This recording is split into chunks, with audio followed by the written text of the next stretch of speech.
donc qui paye pas spécialement de mine, mais par contre dès qu'on ouvre le capot... Bienvenue dans ce nouvel épisode chez Gamma Speed Shop. On programme cette semaine le réglage d'une S13 un peu particulière, mais aussi le montage d'un kit BBR Super 175 sur une MX5 NC 1,8 litre. Et pour finir, le réglage d'une MX5 NC 2 litres cette fois, avec passage au banc. J'espère que cette vidéo vous plaira. N'hésitez pas à liker, vous abonner, partager et laissez-nous en commentaire vos impressions et éventuellement les choses que vous voudriez voir, comme d'habitude, pour qu'on puisse s'améliorer de semaine en semaine. Profitez bien. On commence la semaine avec une carto sur une très jolie S13. Alors je suis pas expert en S13, donc les années je pourrais pas vous les donner. Je pense qu'il y en a certains d'entre vous qui seront bien plus à même de connaître un petit peu l'année et l'origine, si c'est une japonaise, une européenne. Tout ce qu'on sait, c'est que c'est une volant à gauche et que cette jolie S13, elle a plus vraiment le CA18 d'origine sous le capot. Et à la place du CA18 d'origine, qu'est-ce qu'on a ? Un V8, un UZFE, donc un V8 Toyota, cylindré 4 litres. Donc on trouve sous le capot de certaines Toyota, certaines Lexus. Donc à la base des Lexus qui sont plutôt typés limousine, typés voiture de chef d'entreprise des années 2000, début années 2000. Donc ce moteur est un moteur extrêmement costaud d'origine. Des moteurs qui parcourent largement plus de 300 000 km si bien entretenus. Et donc le propriétaire de cette voiture a swappé donc son CA18 par un UZFE. Donc la préparation est extrêmement propre. Donc radiateur aluminium Mishimoto devant. Tout un tas de petites pièces fabriquées sur mesure. Donc notamment le logo Riku Racing. Donc Riku Racing, c'est Dorian et son cousin Lilian que vous pourrez retrouver sur la chaîne du Chicken Garage. C'est un garage de potes dans le sud de la France qui prépare pas mal de voitures de drift. Très bon délire, des gens super sympas qui bossent extrêmement bien. Je vous suggère d'aller voir leur chaîne YouTube. Donc on a quoi d'autre là-dessus? On a des bobines R8, régulateur de pression AEM, donc pièces de qualité. Une vanne de ralenti qui n'est plus celle d'origine, bien plus pratique à mapper que la vanne d'origine. Qu'est-ce qu'on va avoir d'autre encore? Une cale de papillon usinée dans la masse, un papillon mécanique, puisque d'origine ces moteurs viennent avec des papillons électroniques. Le faisceau a été refait à neuf, toute la tuyauterie d'essence a été refaite en tressé.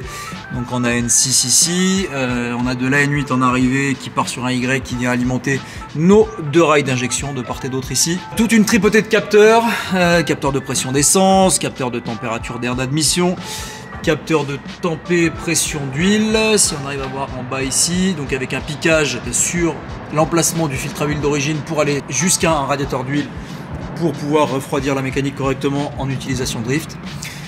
Globalement, une préparation très propre, très soignée. On a, en plus de tout le reste, des collecteurs sur mesure fabriqués par le propriétaire. Donc collecteur inox spaghetti de chaque côté. Alors, on s'en rend pas forcément compte ici avec le manque de lumière, mais ça passe au chausse-pied dans le châssis de la S13. On est à quelques millimètres des longerons. Sans parler du fait qu'on a la colonne de direction qui passe donc à l'intérieur du collecteur de gauche. Dorian s'est vraiment cassé la tête pour faire quelque chose de propre, de performant. Donc c'est vraiment plaisant de pouvoir travailler sur des projets qui sont aussi aboutis.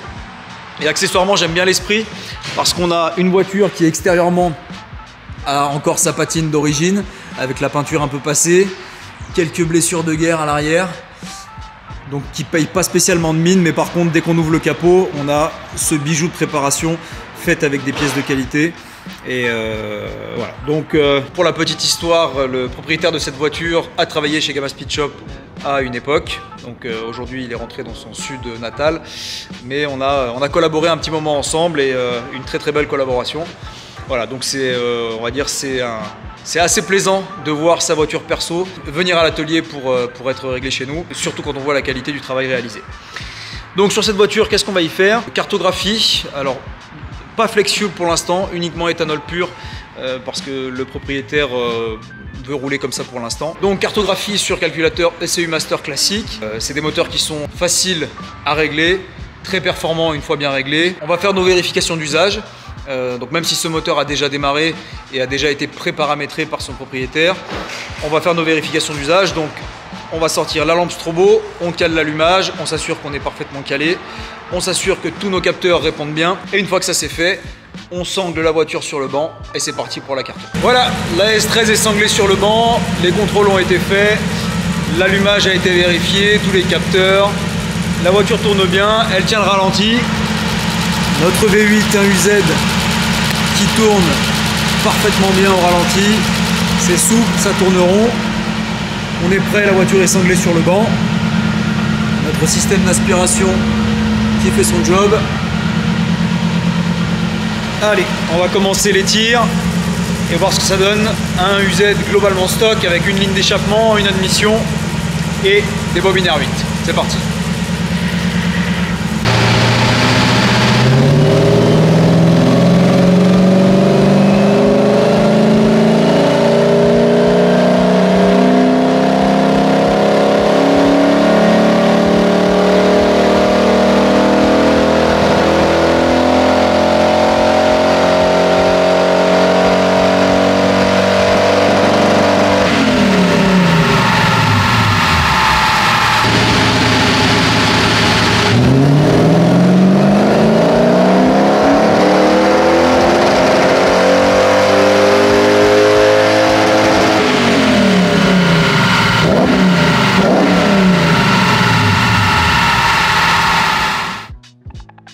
Voilà, la carto de cette S13 est terminée.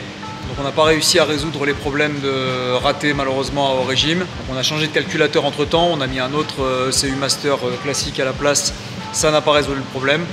Donc après un peu plus d'investigation, on s'est rendu compte que clairement le faisceau qui arrive aux bobines n'est pas suffisamment dimensionné pour encaisser l'ampérage produit par ces bobines. Et a priori c'est ça qui va nous limiter et qui va créer ces ratés d'allumage à haut régime. Donc en attendant, on aura sorti 232 chevaux et 350 newtons sur un 1UZ qui basiquement est full stock, mis à part des collecteurs d'échappement, une admission un peu plus directe et des injecteurs un peu plus gros pour pouvoir tourner à l'éthanol le cas échéant. Voilà, donc cette cartographie est terminée, elle va repartir avec son propriétaire ce soir et on va pouvoir se remettre nous sur les projets qu'on a au garage en ce moment. On va maintenant travailler sur cette MX5 NC. Donc c'est une MX5 équipée d'un moteur 1,8 litre, donc le 1,8 litre de chez Mazda, qui développe d'origine 136 chevaux. Donc cette voiture, un exemplaire très propre, on va lui monter un kit BBR 175. Donc ça consiste à changer les arbres à cam, le collecteur d'échappement et un filtre à air sport. Une cartographie par-dessus et on devrait passer donc de 136 à 175 chevaux. Ça c'est la première chose. La deuxième chose, c'est que le client nous a demandé de mettre à jour la suspension sur cette voiture, parce que d'origine ça pompe un petit peu, ça reste un super châssis mais ça pompe un peu. Donc on a remplacé les suspensions d'origine par des suspensions BC Racing. Voilà. Donc BC Racing, une marque avec laquelle on travaille depuis quand même assez longtemps, qui sont des suspensions parfaitement adaptées à un usage route loisir, un bon compromis entre sportivité et confort. Alors les modèles diffèrent selon les utilisations de nos clients, mais globalement BC Racing, pour en avoir moi-même monté sur toutes mes voitures depuis des années maintenant, c'est vraiment une marque qui tient la route, c'est le cas de le dire. Voilà. Donc cette voiture là, donc une MX5 NC relativement homogène, une petite prépa simple et efficace, des suspensions, un kit moteur histoire de réveiller un petit peu le 1,8 litre et on obtient un petit coupé sport vraiment sympa, parfaitement fiable, parfaitement utilisable au quotidien, ça fait pas trop de bruit, c'est assez confortable et en même temps quand on veut taper dedans, on a ce qu'il faut. On finit de remonter les suspensions et ensuite on se mettra sur le moteur pour vous montrer le remplacement des arbres à cam. Maintenant que l'installation des suspensions est terminée, on repasse au moteur. Donc celle-ci va recevoir un kit BBR Super 175, donc qui va consister en une paire d'arbres à cam, donc avec plus de levée et plus d'ouverture que les arbres à cam d'origine, un filtre à air plus permissif que le filtre à air d'origine que l'on voit là, et un collecteur d'échappement BBR 4 en 1, histoire de pouvoir libérer un petit peu plus le 1,8 litre d'origine. Il faut savoir que sur ce moteur, la restriction principale est le collecteur d'échappement. Donc quand on change collecteur à arbre à cam et un filtre à air plus permissif, on libère réellement le moteur. Et l'avantage de ces kits, c'est qu'on gagne en agrément à tous les régimes. on va rehausser la courbe de couple réellement à tous les régimes, donc il n'y a pas de compromis, on gagne en couple, on perd en chevaux, non, c'est vraiment on gagne en couple à bas régime et on gagne le côté rageur à haut régime, ce qui permet d'avoir réellement un moteur plus plein partout, plus plaisant, plus confortable à conduire, notamment pour les dépassements. Les kits Super 175 pour 1,8 litre et Super 200 pour 2 litres sont vraiment des kits extrêmement bien conçus et je le conseille à tout propriétaire de MX5 qui voudrait pimenter un petit peu sa monture et récupérer ce manque de peps qu'il y a dans la MX5 d'origine pour en faire un jouet extrêmement sympathique.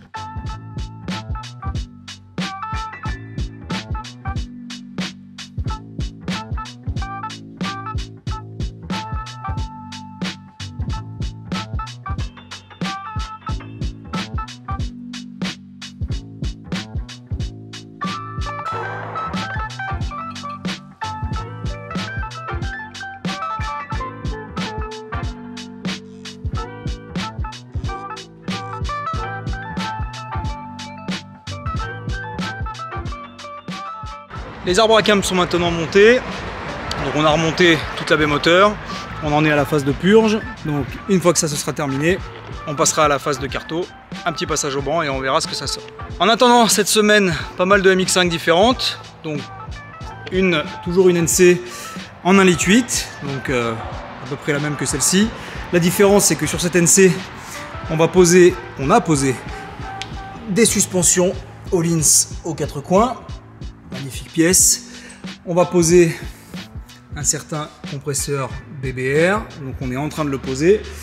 Donc là on voit déjà quelques pièces, donc une poulie de pompe à eau spécifique, un tendeur spécifique, une courroie spécifique. Bien évidemment la pièce maîtresse arrivera plus tard, la platine avec le compresseur. Donc ça on vous filmera ça bien évidemment, le montage et le résultat. Pour finir aujourd'hui, on va avoir une NC encore une fois, donc une troisième cette semaine. Moteur 2 litres cette fois, donc une 2010, NC 2 litres 2010, boîte automatique, j'entends 17. Très bel exemplaire, plus de 200 000 km au compteur, venu chez nous pour une cartographie. Donc une jolie petite prépa pour une voiture de route, histoire de pimenter un petit peu le châssis d'origine de la NC. Donc on parle de suspension modifiée, tirant de suspension, quelques pièces châssis bien senties, un freinage amélioré. Et niveau compartiment moteur, on va avoir un collecteur d'échappement IL Motorsport, donc 4 en 1, décatalysé aussi, une admission directe Ramer, voilà, le tout sur un 2 litres totalement d'origine. Donc là la voiture est sanglée au banc, on a déjà fait la carto sur la route. Donc comme c'est une boîte auto, ça modifie un petit peu les chiffres, ça modifie la façon dont le banc mesure les performances. Néanmoins, pour toute carto qu'on fait, comme à l'accoutumée, un passage au banc pour confirmer que tout va bien et que les chiffres attendus sont bien là. C'est parti.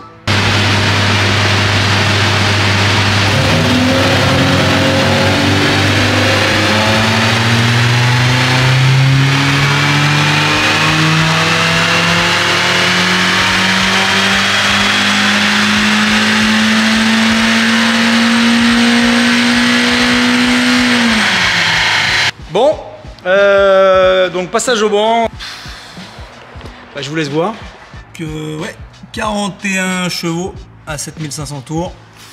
Bon, définitivement, ce banc n'aime pas les boîtes auto. Il suffit qu'il y ait un petit peu de patinage dans la boîte pour rendre les résultats complètement inexploitables. Donc c'est pas grave pour celle-ci, c'est pas la première fois que ça nous arrive. Ce à quoi nous sert le banc, dans tous les cas, c'est de vérifier que le tir sur toute la plage de régime est propre, qu'il n'y a pas de raté, qu'il n'y a pas d'à-coup, que le réglage qu'on a fait est optimal. Donc c'est le cas ici, donc cette voiture fonctionne très bien. On n'aura pas de chiffres à communiquer malheureusement, mais encore une fois le passage au banc ne sera pas inutile. Allez, on a sanglé la MX5 sur le banc. Donc juste pour rappel, parce que je crois pas qu'on en ait parlé, donc notre banc est un banc 2 roues motrices, MI System, capacité 1000 chevaux. Donc un banc encastré dans le sol. Donc pour ceux qui connaissaient Gamma Speed Shop à l'ancienne adresse, dans l'ancien atelier, donc pas celui-là, on avait le banc qui était en dehors du sol, donc c'était un peu moins pratique, mais le boulot était quand même fait. Donc la voiture est chaude, le banc est paramétré, c'est parti pour les tirs.